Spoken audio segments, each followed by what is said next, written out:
এরপরে প্রশ্ন হলো, ওযুর পরে কালিমায়ে শাহাদাত পড়তে হয়, আকাশের দিকে না তাকিয়ে এভাবে পড়লে কি সওয়াব পাওয়া যায়?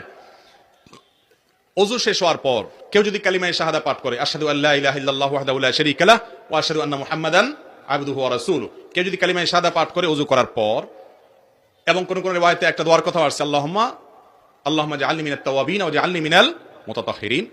এই বিশেষ করে কালিমায়ে শাহাদা এবং পাশাপাশি এই দোয়াটাও কোন কোন বর্ণনায় আসছে, এটা যদি কেউ ওযুর পরে পাঠ করে, ওযুকে আগে ঠিক মতো করতে হবে, তারপরে যদি পাঠ করে সুন্দর মতো ওযু করার পর, নবী করিম সাল্লাল্লাহু আলাইহি সাল্লাম বলেছেন এই ব্যক্তির জন্য জান্নাতের 8 দরজার যে কোনোটা দিয়ে প্রবেশ করার সুযোগ তৈরি হয়।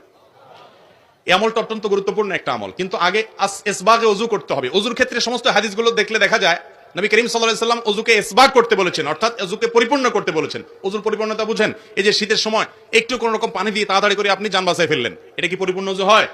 ভালো করে ডলতে হয়, ভালো করে ডলতে হয়। ওয়াইলুল লিল আকাবি মিনান নার, পায়ের গিরাগুলো গোড়ালিগুলো শুকনা থাকে, এবং বিশেষ করে শীতের সময়